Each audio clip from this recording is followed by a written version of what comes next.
minister or someone, they say, oh, maybe the speaker has passed. Now that time has passed. That today, if you saw a speaker on the road, you know this one is a speaker.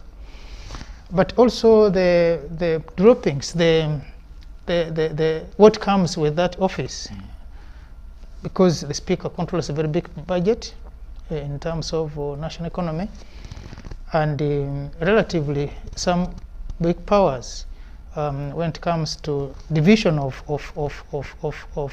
authorities in the country. You have the judiciary, you have the legislature, and the executive. So being a head of any of these arms, you are equally powerful. But also you realize that the number of things that the speaker can do, and without a speaker, as a ruling party or a government, you may not achieve them. So that is why this office has now become so powerful and also very important in the dynamics of the administration and the leadership of the country. So I think that's why it has attracted all this attention and the competition.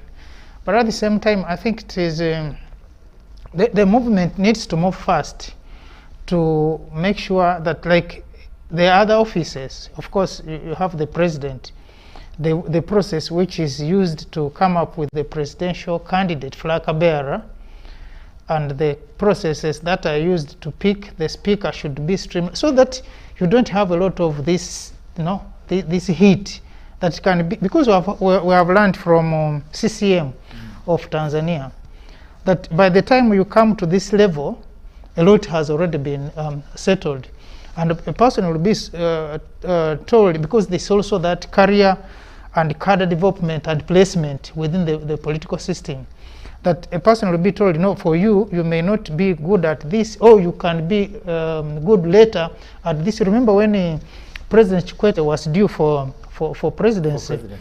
The party sat down and said, no, you are still a young man. You leave these elders do their thing, and for you, time will come when your time will come. And I think he was redeployed back in foreign service until he became the president. So there must be discipline within the party, that once the party has sat and decided, the members of the party should be able to observe that. But also that discipline is, of course, a two-way thing. If you promise me, you should also keep your word. And if I'm also cautioned, I should take that caution seriously. So it helps in a party such that there is internal harmony, but also it promotes the internal democracies of that political party. And when the absence of that will mean there will be a lot of friction along the way, but also a lot of disappointment and frustration within the party structures. Well, that said, we find that in this particular race, we have two distinguished persons in this country. We have the Right Honorable Rebecca Kadaka and the Right Honorable Jacob Balanya. Both of them come into this race with a high sense of entitlement. Everybody feels if it's either me or never. Or never. Yeah. So what gives them that high sense of entitlement? Because in every country or everywhere we've seen that at play, where the candidates have an exaggerated or a very high sense of entitlement. Actually, the contest has always been very stiff and at times ugly. The issue of entitlement also comes with the other underlying factors, because even in a home situation, there is always that entitlement, because maybe my mother is the elder wife, or I'm the first son, or something like that. Then automatically you are looked at as the next heir of that family. But maybe the father can decide otherwise, given your character, or given can decide, say, no, let me have some other person as the heir of this family. But I think this entitlement also comes with the working methods of these people. Because having worked together, both of them think, secondly, worked for 10 years, and left. Another, the presidency. Yes. And now that Speaker Gadaka has worked for 10 years, it is unwritten, maybe assumed, that she should also be leaving the seat for Olanya also to come and work for 10 years and leaves for another person. Maybe that is why the entitlement is there. But also, Kadaka also thinks she's still relevant, and maybe she occupies the women vote, the regional vote, and that kind of thing, that she feels that her time is still there and she's still relevant in that particular position. So I think that's what creates that sense of entitlement, but still it comes down to the house, to the political party. Whatever they think should be the best for the political party, I think is what will be decided on of those two people. But I also assume that there will be a placement, that no one will be a total loser at the end of it. Every person who has participated will have space. Depending on how they react. No, actually, now this brings us to what are Olanya's chances of winning tomorrow's election, now that he has actually been endorsed by SEC as the flag bearer of NRM. What are his chances? Because some are saying that in the event that Rebecca Litwala Kadaga decides to run as an independent, perhaps she could maybe jeopardize the calculations and aspirations of NRM. Again, depending on what will have transpired within the system, that would determine, because elsewhere, when you lose the primaries as a candidate, you do not qualify automatically to go as an independent. If you want to go an independent, you should have organized yourself from day one, preparing that you are not going to participate in the primaries, that you are going to go as an independent. But I think in Uganda, we have that problem where a person loses today and tomorrow is an independent, which also works bad for the political establishments. It shows that the internal mechanisms is not working, but also discipline becomes a problem. Now, the other thing, of course, as you are still talking about discipline becoming another issue within the party, we've seen a precedence, because this is not the very first time, that even senior leaders in the party, having lost in primaries, they've always come as independents, and at times they've won, or the other. Actually, like in the just concluded elections, most of the people who lost in the primaries and came as independents, the majority of them actually won, and the reason being that there was a problem with the primaries, that many people did not believe that what transpired during primaries was what the right thing. Either they felt cheated, or the system didn't provide the fair ground for them to participate. Now, that if the system itself has problems, the processes have problems, then a person, I think, is left with no choice but to say, no, I'm going as an independent, which also undermines the credibility, the credentials of the political system. And we have seen this across the board, not only in the movement, all the political parties had those problems. But I think the most important thing is that where a person finds he or herself treated unfairly in the primaries, which is she or is convinced that would have won if ABCD were put rightly, then such a person, I think, stands more chances of winning even when they stand as independents. And this, we have seen this happen in the just concluded elections. But the other question is, who is going to vote in the next stage? Because that's also crucial. Before we can get to who is voting in the next stage, let's look at the issue of the healing process. Because normally after such an election, or after such a process, where you find that about 40% actually of those who are participating are really not satisfied. with the process. There is always a healing, a time for the healing process.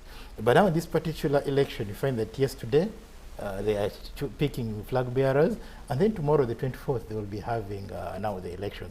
So there is no room for reconciliation, no room for people to actually to heal, having lost an election actually, or having lost out on a process they felt actually that they should have been the people to be picked. Now, in this particular case, don't you think that it is easier for disgruntled members from the NRM, that is members of parliament, to team up either with independents and the opposition and perhaps vote for a candidate who is not an NRM, who is not the NRM choice? Again, it depends entirely on the on how the process worked out, on the fairness of the process. If the elections were free and fair, or there were problems. Still, if the elections were free and fair, without any problems, without any hitches, then even when you crossed and then joined by other people, you are likely to lose. But if there were issues during the processes, then you are likely to have the leeway of winning, even after you have been rigged in the primaries. But I think also in the future, there needs to be an arrangement that once you lose in any of these elections, be them at the sub-county level, the district level, even the MPs and the national level, you should accept. But that acceptability also goes with the processes, how fair and free they have been. So once the processes have been clean, then you don't have any problem with the results. But most cases people are saying, the results didn't reflect the will of the people. So that's why we get the independence. Now, I think talking of the healing period, it may not be there enough time to do that. Actually, between now and tomorrow. Yes, but the healing period is not enough. Yeah, but there is what we call there can be rewards within and promises. Say, well, you have lost this election. Incentives after yes, losing. But there is A, B, C, D. Yeah. So you have not completely lost, but you can be accommodated in A, B, C, D. But like we said, this should have been done earlier. You remember last time when they were having these elections, I think it was clear the speaker was not contested. The speakership was not contested.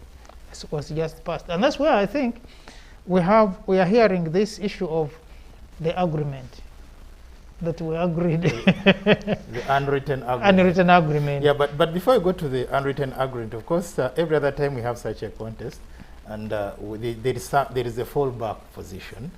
I think even the losers are always comfortable with it. For example, in 2011, when Right Honorable Rebecca Kadaga competed against Nandala Mafavi.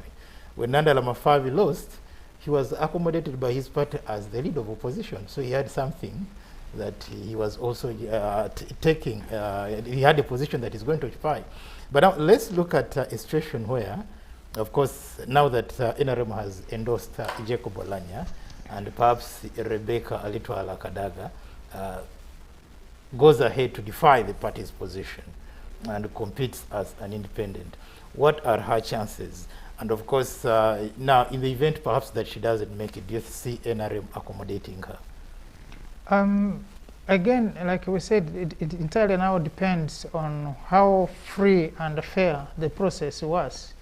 That to the extent that even when you disputed the outcome, still you not be able to measure up to launch a counter force that will propel you to the position.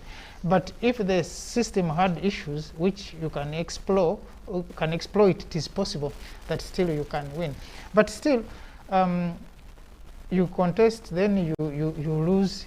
First of all, it becomes a problem in terms of allegiance. You have already created a number of splits, but still, the party has the responsibility to accommodate its people. because all these are senior members of the party, and I think it will not be in the interest of the party to create any splits or rifts at that level. So it still remains the responsibility of the political party to see that all its members, especially more so the senior members of the political party, are all accommodated. They may not be very comfortable, but at least you have where you are sitting. Now, in this case, in this particular case, we see that in the event that perhaps Right Honorable Rebecca Altwara Kadaga sides or accepts the party's position and decides to back Oulanya, what are Ibrahim Ssemujjunganda's chances actually of being a formidable force to perhaps give opposition and the independents hope that they can, for the first time, actually have the position of the speaker? I think the game here, the numbers, the opposition may have numbers, but they need to use them because if the movement consolidates its support behind any of the two candidates, then I don't see the opposition putting up any reasonable resistance. But of course, you remember the other time when there was the election of the deputy speaker, there was that is in 2016. Yes, there was some good hit and performance when it came to the election of the deputy. In fact, Nsereko had launched a very big counter force, and Honorable Oulanya was threatened. So it is also possible that there could be blocks within the parliament that can sit and say, no, look, once we have the speaker as so and so, then for the deputy speaker, I know the opposition will not match the position of the speaker, but when it comes to the position of the deputy speaker, they can be a big force. So, and if you have people in the movement, supposing they were supporting one candidate who they did not lead through and join with the opposition, there can be a very big challenge there.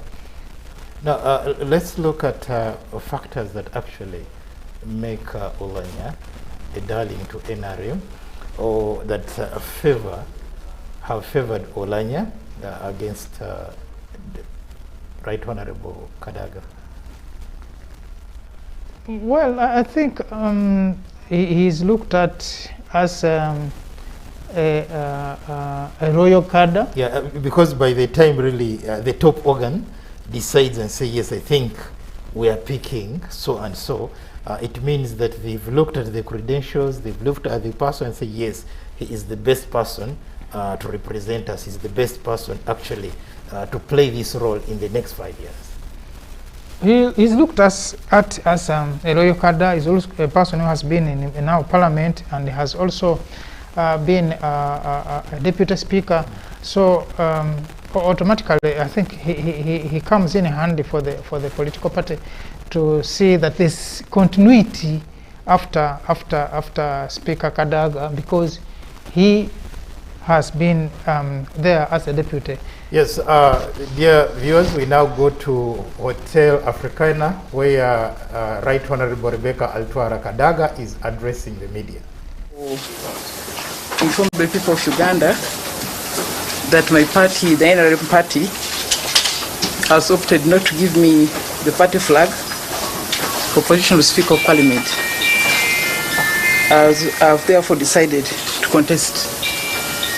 As you may recall, there have been many attempts to eject me from the party leadership. You recall during the SEC elections last year, there was tremendous state interference, intimidation, funding, but I won the contest of second national vice chair.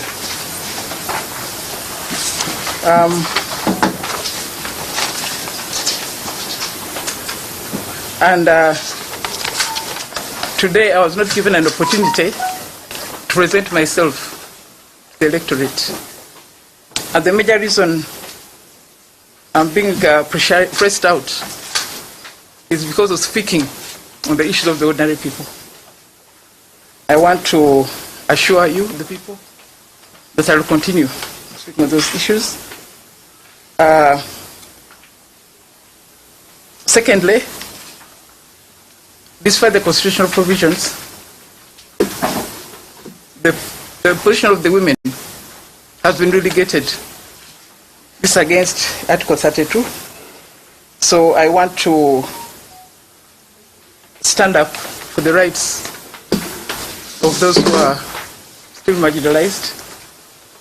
Therefore, I'm appealing to the people of Uganda to ask your representatives in Parliament to do the needful.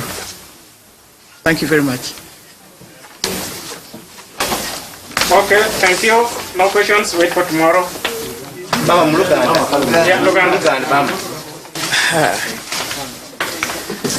Bana Uganda na okusingira abasoga ndikwenda kubakobera nti ekibiina kyaife kya NRM tukimpale mukisa kwesimbawo kifo kya sipiika n'olwekyo nsazeewo nti ndakwesimbawo mwine mwidukira nti tumaze nga mwaka mulamba ng'ab'ekibiina bali kunwanisa mwidukira campaign dase datera mu sente nnyingi datera mu okukisatiisa datera mu okuyakuya era namanana bitamu abantu balinarema ba Uganda banonda. Ekindi constitution etukoba nti tulina okugabana ebifo gebituuse kirikuboneka nti abakazi bali kwongera okutusindika n'olwekyo ndikwida kwongera ku nsonga ezo. N'ekindi ensonga endi lwaki banteganya lwakuba ndogera ku nsonga z'abantu edigema ku bantu ndikwenda kubakakasa ntinza kujja mu maiso n'okwogera ensonga z'abantu. Ndikusaba nti mukobe abakiise baimwe bali mu Parliament erinki bakola ekyetaagisa mbali complete. Madam Speaker, where does this leave you as the... No questions, please. Thank you. No questions. Tomorrow. All right, breaking news. Right Honorable Rebecca Alitwala Kadaga addressing the press at Hotel Africana, where she has really made it clear that she is coming as an independent and calling upon Ugandans to actually talk to their members of parliament. But let's look at this, where NRM, the party that enjoys tyranny of numbers, what are really her chances? Of course, she has talked about the issue of gender. She has talked about the issue of gender, actually, which is very, very crucial, because you find that in Kenya, the judiciary now, the Chief Justice and the Deputy Chief Justice are women. You go to Tanzania, the executive is headed by a woman, and also the Deputy Speaker of Parliament is actually also a woman. So now here in Uganda, until today, the speaker, the legislature was headed by a woman. But when you look at the other arms of government, you really find that the women are not represented. So what are her chances of, in other words, flying using the feminist card, also using the reason she's given that she's being fought because she talks for the common person? Do you think that is enough to make her win tomorrow's election? Well, I would have also expected her to tell us what has transpired up to now. Mm-hmm. Why does she feel that she's being fought or she has been fought? Unfortunately, we missed that. Maybe it would have been in the questions. But yes, she has a point when it comes to issues of women. Her argument is that, look, we have a woman card here. We have a man in the judiciary, we have a man in the executive yes. And this should have been for a woman. But also that... But somebody would also say that it could be any other woman, not her. Exactly. Yes, yes. Yeah, that is also what. In fact, what should also say that we need a woman here.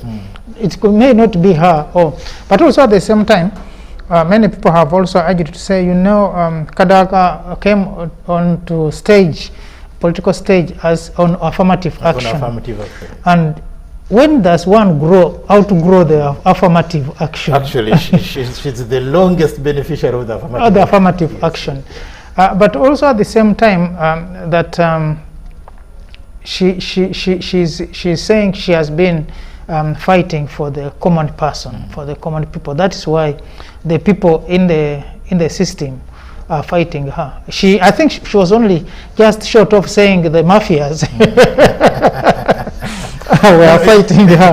You know, I've always had issues with that word mafias, because even people who are mafias, who we believe that were mafias, because some people were complaining and we thought they were mafias. Yes. But also at a certain point they were also complaining of the mafias. So maybe mafias has rings. There is a ring 1, ring 2. Now, but also, like we said, the political system, the political party, is now the one which the credibility of the political party is the one which is now at stake. Should Kadaka do that and wins the election tomorrow as an independent, it will have jeopardized now the credibility of the political system that she subscribes to. No, but don't you think that in the event that Kadaga wins elections as an independent, it may